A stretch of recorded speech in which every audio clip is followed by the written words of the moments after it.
Friends, NQ study YouTube channel पर आपका इस्तकबाल है। आइए आज हम एक नए वीडियो में जुड़ते हैं और ये वीडियो है सक्षमता इम्तिहान 2 के मुतालिक उर्दू का प्रैक्टिस सेट। इससे पहले हमने उर्दू का प्रैक्टिस सेट 1 भी इस चैनल पर अपलोड किया है। अगर आपने प्रैक्टिस सेट 1 नहीं देखा है तो उसका लिंक इस वीडियो के डिस्क्रिप्शन में मौजूद है। पहले आप प्रैक्टिस सेट 1 देखिए, फिर आप प्रैक्टिस सेट 2 देखिए। इससे पहले हम सक्षमता इम्तिहान 1 में भी बहुत सारे वीडियो लेकर के आपकी खिदमत में हाजिर हुए थे और वह वीडियो बहुत ही मुफीद साबित हुई थी। तो उसी तरह हम ये उम्मीद करते हैं कि सक्षमता इम्तिहान 2 में भी उर्दू प्रैक्टिस सेट 2 ये आपके लिए बहुत मुफीद होगा। तो चलिए सीधे सीधे हम सवाल देखते हैं और आइए आपके स्क्रीन पर देखते हैं कौन सा सवाल पहले आता है। एक मुसद्दस के एक बंद में कितने मिसरे होते हैं? तो मुसद्दस किसे कहते हैं? तो उसके एक बंद में कितने मिसरे होते हैं? ऑप्शन में आपका 8 है, 10 है, 6 है और 7 है। तो मुसद्दस जो कहा जाता है वह 6 को कहा जाता है। किसको कहा जाता है? मुसद्दस जो कहा जाता है वह 6 को कहा जाता है। तो इस हिसाब से आपका ऑप्शन नंबर 3 जो है वह बिल्कुल सही होगा। तो 3 बंद के शेर को क्या कहेंगे? जिसके में 3 मिसरे होंगे उसको क्या कहेंगे? तो उसको हम क्या कहेंगे? मुसल्लस। क्या कहेंगे उसको? मुसल्लस। 3 बंद जिसमें हो उसको मुसल्लस, जिसमें 4 बंद हो, 4 मिसरे हो सॉरी, उसको हम मुरब्बा कहेंगे। क्या कहेंगे? मुरब्बा। और जिसमें 5 हो उसको क्या कहेंगे? मुखम्मस। क्या कहेंगे? मुखम्मस। और जिसके एक बंद में 6 मिसरे हो उसको तो मुसद्दस कहेंगे, लेकिन जिसके एक बंद में 7 मिसरे हो उसको हम क्या कहेंगे? तो उस हिसाब से हम उसे क्या कहेंगे? मुसब्बा। क्या कहेंगे? मुसब्बा।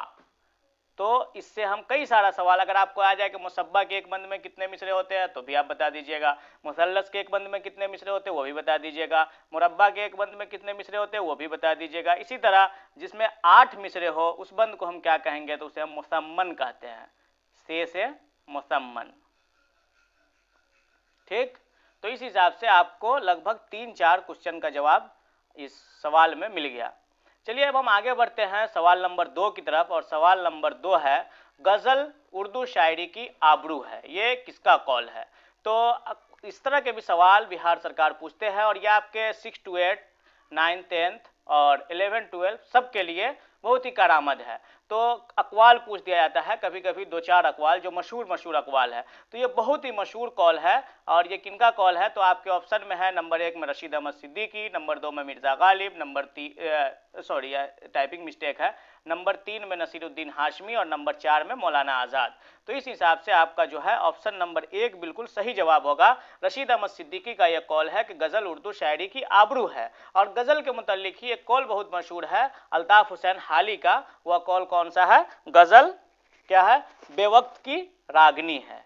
ठीक ना। गज़ल के मुतालिक ही अज़मतुल्लाह खान का एक कॉल बहुत मशहूर है कि गज़ल की गर्दन पे तकल्लुफ़ उड़ा देनी चाहिए।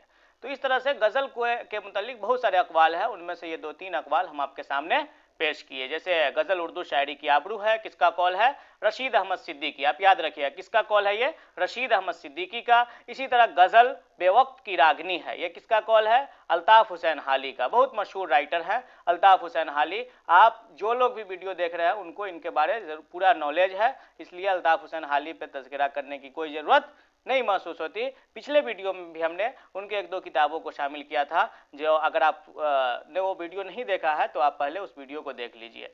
चलिए अब हम सवाल नंबर 3 की तरफ बढ़ते हैं। और सवाल नंबर 3 हमारा क्या करा है? कफन किसका अफसाना है। अब अफसाने पे सवाल आ गया। देखिए यही हमारे प्रैक्टिस सेट की खूबी है कि हम हर तरह के सवालात को इकट्ठा करने की कोशिश किए हैं ताकि आपका किसी भी चीज़ के रिलेटेड अगर कोई सवाल आता है तो आप वहाँ पे कंफ्यूज बिल्कुल ना होइए। और हमारे वीडियो को अगर आप देखते हैं तो इंशाल्लाह पूरी उम्मीद है कि आप अपने इम्तिहान में पूरी तरह से कामयाब हो जाइएगा। तो कफन किसका अफसाना है? नंबर 1 में इरफान सिद्दीकी, नंबर 2 में काजी अब्दुल गफ्फार, नंबर 3 में इस्मत चौगदाई, नंबर 4 में प्रेमचंद। तो ये कफन सबसे मशहूर अफसाना है। किस अफसाना निगार का है? आप कमेंट भी कर सकते हैं। तो प्रेमचंद का है। किसका है? प्रेमचंद का। ऑप्शन नंबर 4 आपका बहुत मशहूर सही होगा। और ये बहुत ही मशहूर अफसाना है। अफसाने की तारीख में ये सबसे मशहूर अफसाने में आप इसकी गिनती कर सकते हैं, कफन की। और इसमें क्या है कि घेसू और माधव की कहानी है। बुधिया अंदर जो है ना दर्द जेह से परेशान रहती है और वह लोग आलू चुरा करके लाए रहते हैं बाप बेटा, और वह अंदर इस गर्ज से नहीं जाते कि अगर बाप जाए तो बेटा बाप को यह डर है कि मेरे हिस्से की जो आलू है वह बेटा खा जाएगा। वो लोग भून करके खा रहे थे और बेटे को ये खदशा लाहिक है कि अगर मैं चला जाऊं तो बाप मेरे हिस्से का आलू खा जाएगा, समझ गया। और इसी परेशानी में अंदर बुधिया दर्द जेह में इंतकाल कर जाती है। इंतकाल करने के बाद वह लोग क्या करते हैं कि जा करके जमींदार से कुछ पैसे लेकर के आते हैं और उस पैसे को क्या करते हैं शराब कबाब में उड़ा देते हैं। और फिर जब लोगों को ये पता चलता है तो लोगों के जरिए, फिर आम लोगों के जरिए बुधिया की तजहीज़ तकफीन की जाती है। तो इस तरह ये अफसाना इख्तिताम पर पहुंचता है। और इस अफसाने में प्रेमचंद की ये खूबी है कि प्रेमचंद जो अफसाना लिखते थे वह देहाती जिंदगी पर अफसाने लिखते थे। आपसे ये सवाल भी किया जा सकता है कि देहाती जिंदगी पर अफसाना लिखने वाले अफसाना निगार का नाम बताइए, तो आप बिला तकल्लुफ प्रेमचंद का नाम लीजिएगा। तो प्रेमचंद ने देहात की जिंदगी को बहुत करीब से देखा था और उन्होंने देहात के मसाइल को, जमींदारी के मसाइल, मजदूरी के मसाइल, समझ रहे ना, शराबी कबाबी जो लोग आम तबका से रिलेटेड थे, जो सबसे हाशिए पर खड़ी आबादी थी, उनको उन्होंने अपने अफसाने में शामिल किया। इसलिए प्रेमचंद का नाम बड़ा है और कफन जो है उन्हीं का एक अफसाना है प्रेमचंद का। चलिए अब हम सवाल नंबर 4 की तरफ बढ़ते हैं। आपको हम एक सवाल में कई सारे सवालात का जवाब दे रहे हैं, यही हमारे इस प्रैक्टिस सेट की खूबी है। चलिए हम सवाल नंबर 4 की तरफ बढ़ते हैं। सवाल नंबर 4 है प्रेमचंद की पैदाइश कब हुई। सवाल नंबर 4 हमारा क्या है, प्रेमचंद की पैदाइश कब हुई। 1797, 1800, 1880, 1999। तो प्रेमचंद पे बहुत सारी बात हो गई, इनकी पैदाइश कब हुई, 1880। और अगर यही सवाल पलट करके आ जाए कि प्रेमचंद की वफात कब हुई, तो आपको बताना है 1936। कहाँ, ये पैदा भी बनारस के अंदर हुए, वफात भी इन्होंने बनारस के अंदर पाई, समझ गए। और 1936 में इनकी वफात हुई। और 1936 में एक और चीज आपको याद रखना चाहिए, तरक्की पसंद तहरीक की इब्तिदा 1935 के आसपास होती है और 1936 में तरक्की पसंद तहरीक का पहला कॉन्फ्रेंस लखनऊ के अंदर होता है और उस कॉन्फ्रेंस की सदारत भी प्रेमचंद करते हैं। तो इस 1936 से आपको कई सारे सवाल मिल गए। अगर आ जाए कि तरक्की पसंद तहरीक की सदारत किसने की थी, सबसे पहली तरक्की पसंद कॉन्फ्रेंस जो हुआ था लखनऊ के अंदर, उसकी सदारत किसने की थी, तो आपको उसका जवाब प्रेमचंद देना है। प्रेमचंद की पैदाइश कब हुई, तो 1880 में। प्रेमचंद की वफात कब हुई, 1936 में, समझ रहे हैं ना। तो इससे रिलेटेड 3-4 सवाल आपको मिल गए। चलिए अब हम सवाल नंबर 5 की तरफ बढ़ते हैं। सवाल नंबर 5 हमारा क्या कर रहा है, मना जाते बेवा किसकी नज़म है। ऑप्शन में फैज अहमद फैज, ऑप्शन नंबर 2 मीर तकी मीर, ऑप्शन नंबर 3 जोश और ऑप्शन नंबर 4 हाली। हाली का पूरा नाम आपको पता है, अल्ताफ हुसैन हाली, और 2 जोश का जोश मलिहाबादी, और इनका असल नाम शब्बीर हुसैन खान, और मीर तकी मीर, इनका पूरा नाम मीर तकी मीर। ठीक, तो आपको नाम भी पता हो गया। तो ऑप्शन नंबर सवाल नंबर 5 का ऑप्शन नंबर 4 जो है बिल्कुल दुरुस्त जवाब है कि हाली, मना जाते बेवा किसकी नज़म है, हाली की नज़म है। ठीक, चलिए अल्ताफ हुसैन हाली पे भी बहुत सारी बात हो गई है इससे पहले के वीडियो में, तो आप वो वीडियो देख लीजिए, आपको पता चल जाएगा। हर वीडियो में हर चीज़ का डिटेल बताना मुनासिब नहीं है, फिर वीडियो बहुत लंबा हो जाएगा। हमारे पास वक्त बहुत ही कम है, इम्तिहान हमारा काफ़ी करीब है। चलिए अब हम सवाल नंबर 6 की तरफ बढ़ते हैं। अहमद आम खा रहा है, जुमला में अहमद क्या है। अब ये देखिए कवायद का सवाल, क्योंकि आपको कोई भी इम्तिहान जब लेगा मुमतहिन, तो वह जो आपका इम्तिहानी पर्चा जो सेट करेगा, तो वह हर तरह के सवालात उसमें सेट करने की कोशिश करेंगे। कभी कवायद से, कभी जो है गज़ल से, कभी शायरी से, कभी जो है नसर से, नसर में फिर अलग अलग किस्में, शायरी में अलग अलग किस्में। तो इसलिए हमको कवायद के पोर्शन को भी मजबूत रखना है। और कवायद अगर आपका कमज़ोर है तो कवायद का 2 वीडियो हमारे यूट्यूब चैनल पर मौजूद है, आप उसको देख लीजिए, सेट नंबर 1 सेट नंबर 2 करके। तो चलिए देखिए, अहमद आम खा रहा, जुमला में अहमद क्या है, तो अहमद के जरिए काम अंजाम दिया जा रहा है, और जिसके जरिए काम अंजाम दिया जाए उसको हम क्या कहेंगे, फाइल कहेंगे। इस हिसाब से हमारा ऑप्शन नंबर 1 बिल्कुल दुरुस्त होगा कि अहमद फाइल है, अहमद आम खा रहा है। इस जुमला में खाने का जो अमल है वह अहमद के जरिए अमल में आ रहा है। खाने का अमल कौन कर रहा है, अहमद कर रहा है, तो काम करने वाले को हम क्या कहते हैं, फाइल कहते हैं। इस हिसाब से हमारा ऑप्शन नंबर 1 बिल्कुल दुरुस्त है। चलिए हम सवाल नंबर 7 की तरफ बढ़ते हैं। इसमें अलम की मिसाल कौन है, अकबर, आदमी, किताब, जानवर। इसमें अलम किसे कहते हैं, इसमें अलम कहते हैं किसी खास नाम को, इसमें अलम कहते हैं, किसे कहते हैं, किसी खास नाम को इसमें अलम कहते हैं। तो अकबर जो है वह किसी खास शख्स का नाम होता है, इसलिए ऑप्शन नंबर 1 जो है आपका बिल्कुल सही है। सवाल नंबर 7 का जवाब अकबर बिल्कुल ही दुरुस्त है। चलिए अब हम आगे बढ़ते हैं सवाल नंबर 8 की तरफ। इसमें ज़र्फ की निशानदेही कीजिए। अब ज़र्फ किसे कहते हैं, समझे। ज़र्फ जो है या तो जगह को या वक्त को हम क्या कहते हैं, ज़र्फ कहते हैं। जगह वाले जिससे जगह का तायीन हो उसे हम ज़र्फ़ मकान कहते हैं। क्या कहते हैं। अब ये ज़र्फ़ की दो किस्में भी है, ज़र्फ़ मकान और जिससे वक्त का तयन हो उसे हम ज़र्फ़ ज़मान कहते हैं। तो इस हिसाब से अब इसमें ज़र्फ़ कौन है, तो मोहम्मद है, इससे न जगह पता चल रहा है न वक्त। मस्जिद, कुल्हाड़ी और नमाज, इन सब में मस्जिद है जिससे पता चल रहा है कि ये एक जगह का नाम है। तो इस हिसाब से आपका इसमें ज़र्फ़ ऑप्शन नंबर 2 मस्जिद बिल्कुल सही जवाब होगा। चलिए अब हम आगे बढ़ते हैं सवाल नंबर 9 की तरफ। सवाल नंबर 9 हमें कह रहा है उर्दू का पहला अवामी शायर कौन है। अब बहुत सारे शायर पैदा हुए लेकिन उनमें अवाम की बात, ऐसे शायरी क्यों किसने की सबसे पहले उर्दू में जिनकी बात सब अवाम को समझ में आ जाए, यानी हर इंसान उनकी बात को अच्छी तरह समझ लिया, इसलिए उन्हें अवामी शायर कहा गया। तो इसमें ऑप्शन में है आपके अकबर इलाहाबादी, नज़ीर अकबर आबादी, अल्लामा इकबाल और मीर तकी मीर होना चाहिए। यहाँ भी मिस्टेक है, मीर तवी मीर लिखा गया है, मीर तकी मीर होगा, समझ गए। तो इस हिसाब से आपका ऑप्शन नंबर 2 जो है नज़ीर अकबर आबादी, ये अवामी शायरी करते थे इसलिए इन्हें अवामी शायर कहा गया है। चलिए हम सवाल नंबर 10 की तरफ बढ़ते हैं। सवाल नंबर 10 है मुसद्दस हाली किसकी फरमाइश पर लिखी गई। इससे पहले एक और सवाल आया शुरू में कि मुसद्दस के एक बंद में कितने मिसरे होते, तो 6, तो मुसद्दस हाली भी लिखा गया। तो किसने लिखा मुसद्दस हाली, मौलाना अल्ताफ हुसैन हाली ने लिखा। और किसने फरमाइश किया था, तो मिर्ज़ा गालिब, सर सैयद अहमद खान, नज़ीर अहमद या शिबली नोमानी, इन चारों में से आपका कौन जवाब सही होगा। तो इसमें जो है वही जवाब सही होगा जो कि तहरीक अलीगढ़ के बानी है, यानी सर सैयद अहमद खान। और सर सैयद अहमद खान ने कहा है, इनका एक कौल ये भी है कि अगर अल्लाह ताला हमसे पूछेगा बरोज़े क़यामत कि सर सैयद तुमने दुनिया में क्या किया है, तो मैं कह दूंगा कि मैंने हाली से मुसद्दस लिखवा करके लाया हूँ। ये इनका कौल बहुत ही मशहूर है, इसीलिए इसमें शामिल किया गया है इस प्रैक्टिस सेट में कि मुसद्दस हाली किसकी फरमाइश पर लिखी गई, तो सर सैयद अहमद खान के। चलिए अब हम सवाल नंबर 11 की तरफ बढ़ते हैं। उर्दू की पहली मसनवी कौन सी है। मसनवी किसे कहते हैं, तवील नज़म, मुसलसल एक बाहर में लिखी गई नज़म को हम क्या कहेंगे, तवील नज़म कहते हैं। दास्तान की जो मंजूम शक्लें हैं, दास्तान किसे कहते हैं, दास्तान के बारे में पता है, दास्तान के बारे में पता नहीं तो उसका भी वीडियो मौजूद है, हर सिन्फ का वीडियो मौजूद है, आप उसको देख लीजिए। तो दास्तान की जो मंजूम शक्लें हैं, यानी अगर नज़म के ज़रिए किसी दास्तान को लिखा जाता है तो उसे मसनवी कहेंगे। तो पहली मसनवी कौन सी है, अली नामा है, तोता नामा है, कदम राव पदम राव है या ज़हर इश्क है, क्या है।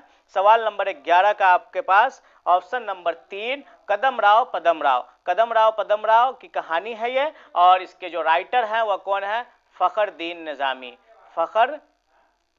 फ़खरुद्दीन निज़ामी की लिखी हुई यह किताब है कदम राव पदम राव, जिसे उर्दू की पहली मसनवी का शर्फ हासिल है। तो आपको इससे 2 सवाल पता चल गया कि कदम राव पदम राव के राइटर कौन है, तो फ़खरुद्दीन निज़ामी। उर्दू की पहली मसनवी कौन सी है, तो कदम राव पदम राव। और मसनवी किसे कहते हैं, तो दास्तान की मंजूम शक्लें। दास्तान अगर नज़म की शक्ल में लिखी जाए तो वो मसनवी की शक्ल इख्तियार कर लेती है, तो उसे हम उसी सिन्फ को हम क्या कहते हैं, मसनवी कहते हैं। चलिए हम सवाल नंबर 12 की तरफ बढ़ते हैं। मसनवी कदम राव पदम राव, ये भी मिस्टेक है, कदम राव छोटी काफ से होगा, ये यहाँ बड़ी काफ से लिख दिया गया है, कदम राव पदम राव, ठीक। किसके अहद में लिखी गई, तो मसनवी हर सिन्फ की इब्तिदा हमारे जो जनरल जो बड़े बड़े जो असनाफ हैं, अफसानवी अदब के जो या फिर गज़ल के, कसीदे के, इस तरह के जो असनाफ है, जो कदीम शेरी असनाफ है या कदीम नसरी असनाफ, इन तमाम की इब्तिदा कहाँ हुई, दक्कन में हुई। तो दक्कन की ही कोई न किसी अहद में लिखी गई होगी ये भी मसनवी कदम राव पदम राव, क्योंकि हमारे जो कदीम असनाफ है, जो भी कदीम असनाफ है, चाहे वो मरसिया भी कुछ लिखी गई, कसीदा हो, मसनवी हो, समझ रहे ना, गज़ल हो या फिर दास्तान हो, ये तमाम चीज़ों की इब्तिदा कहाँ हुई है, हमें दक्कन से ही इसकी इब्तिदा मिलती है। तो दक्कन में जो है, तो ये कदम राव पदम राव किस अहद में लिखी गई, तो सवाल नंबर 12 का निज़ाम शाही में ये नज़म, ये मसनवी तैयार हुई निज़ाम शाही में। और इसके जो क्या बोलते हैं राइटर हैं वह कौन है, फ़खरुद्दीन निज़ामी है। तो इस हिसाब से आपका ऑप्शन नंबर 1 बिल्कुल दुरुस्त है। चलिए अब हम सवाल नंबर 13 की तरफ बढ़ते हैं और सवाल नंबर 13 की तरफ बढ़ने से पहले हम आपसे फिर एक बार इल्तिमास करेंगे कि अगर आप हमारे चैनल पर नए हैं तो हमारे चैनल को सब्सक्राइब जरूर कीजिए, वीडियो को लाइक कीजिए, कमेंट करके हमारा हौसला अफजाई कीजिए, कमेंट जरूर कीजिए, बताइए कि आपको वीडियो अच्छा लग रहा या नहीं लग रहा, या कोई कमी है कोई खामी है तो बताइए, इंशाल्लाह उन तमाम चीज़ों को दुरुस्त करने की कोशिश की जाएगी। और वीडियो का लिंक एक दूसरे से शेयर करते रहिए ताकि हर किसी का फायदा हो और हर कोई अपने इम्तिहान में कामयाब हो सके, जिसका जो मकसद है वह पूरा होता चला जाए। चलिए हम सवाल नंबर 13 में क्या करा, उर्दू की पहली नज़म कौन सी है? नया शिवाला, समंदर का बुलावा, चक्की नामा या साकी नामा? उर्दू की पहली नज़म किसकी कौन सी है? तो ऑप्शन नंबर 3 जो होगा आपका बिल्कुल सही होगा, चक्की नामा। चक्की नामा जो है उर्दू की पहली नज़म है, तो ऑप्शन नंबर 3 आपका बिल्कुल दुरुस्त जवाब है, चक्की नामा। और इसके राइटर कौन है? इसके राइटर हैं ख्वाजा बंदा नवाज,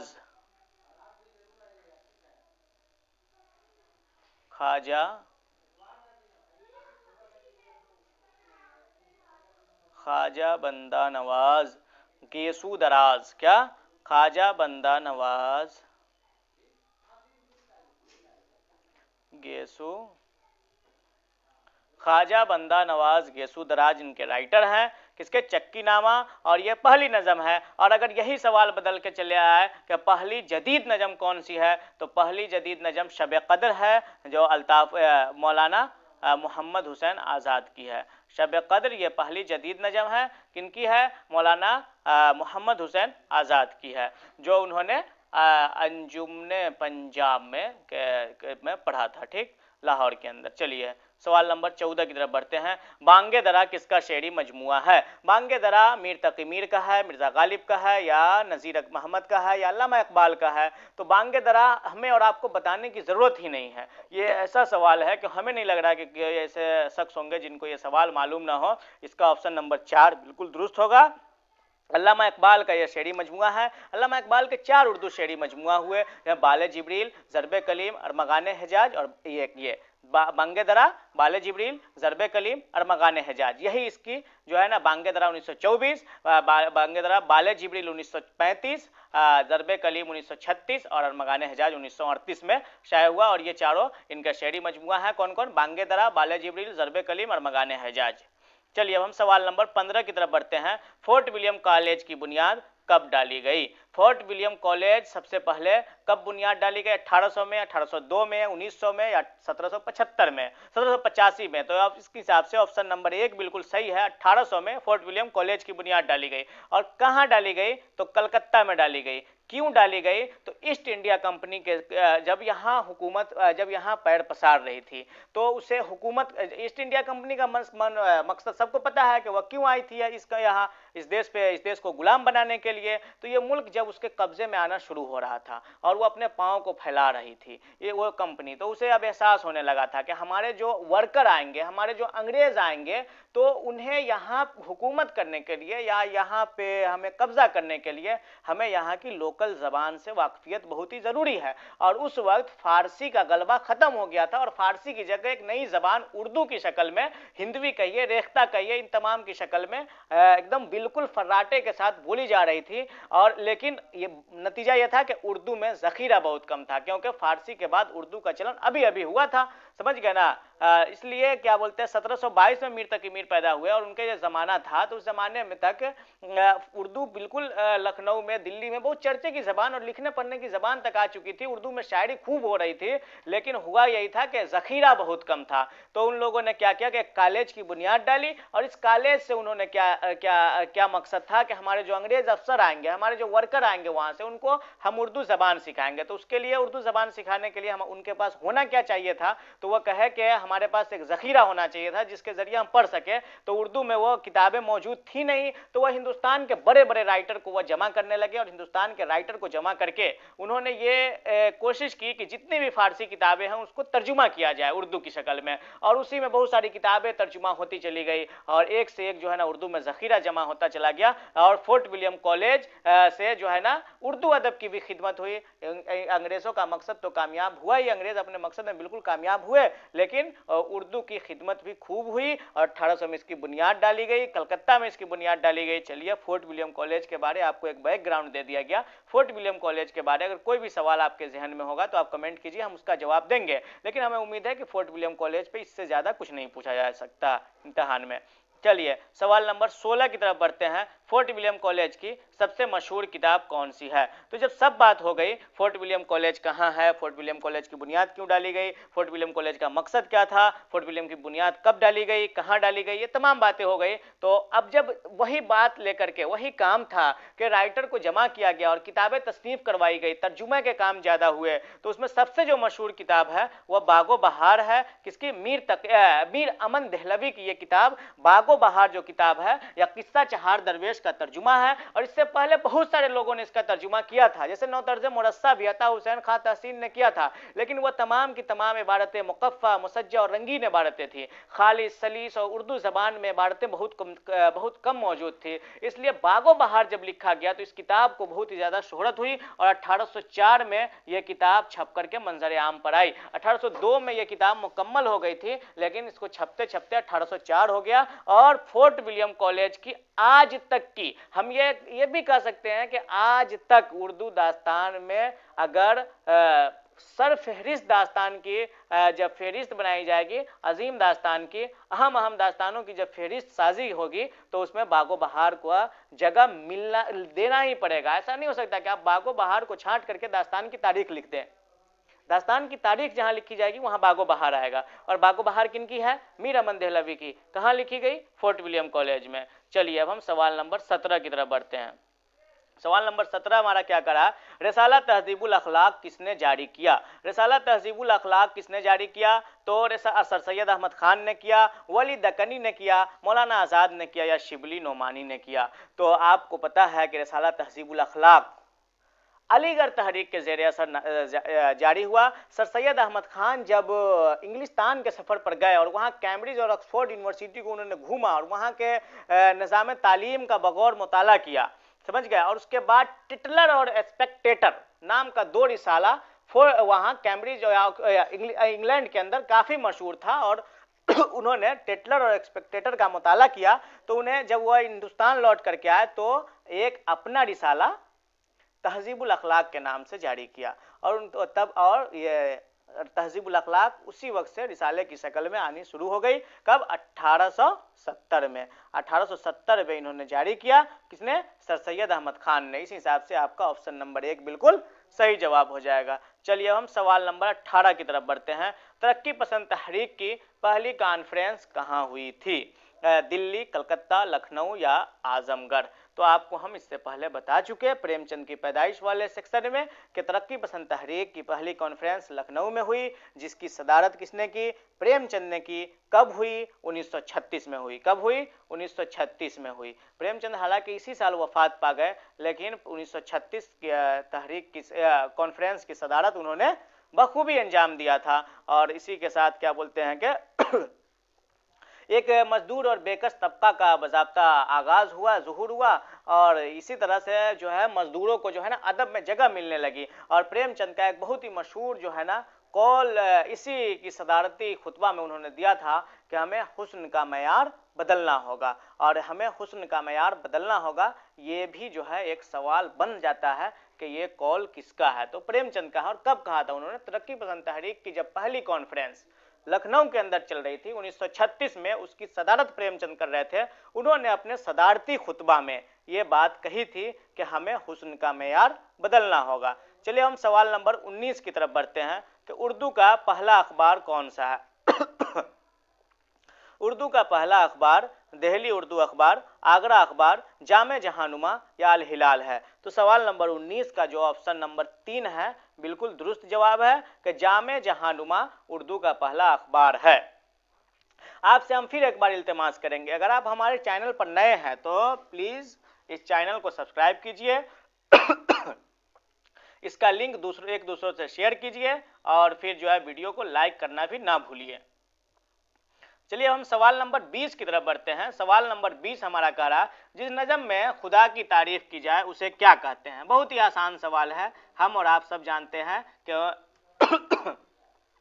प्राइमरी लेवल हो, मिडिल लेवल हो, हर स्कूल की जो किताबें शुरू होती है वो पहली एक नज़म से शुरू होती है और उस नज़म का नाम रहता है हम, और वह नज़म खुदा की तारीफ में लिखी जाती है। तो इसका जो ऑप्शन नंबर 2 होगा बिल्कुल सही जवाब होगा कि खुदा की तारीफ जिस नज़म के अंदर की जाए उसे हम हम्द कहते हैं। जिस नज़म में मोहम्मद रसूलुल्लाह सल्लल्लाहु अलैहि वसल्लम की तारीफ की जाए उसे हम नात कहते हैं।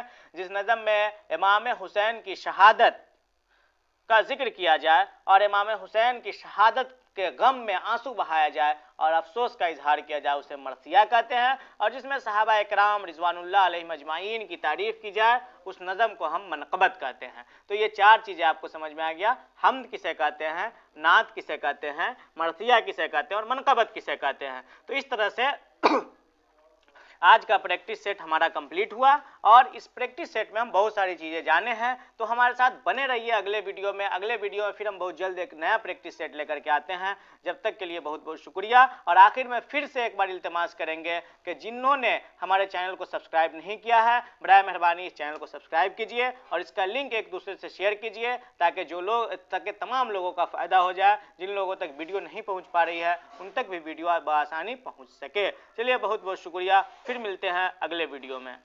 तब तक के लिए अल्लाह हाफ़िज़।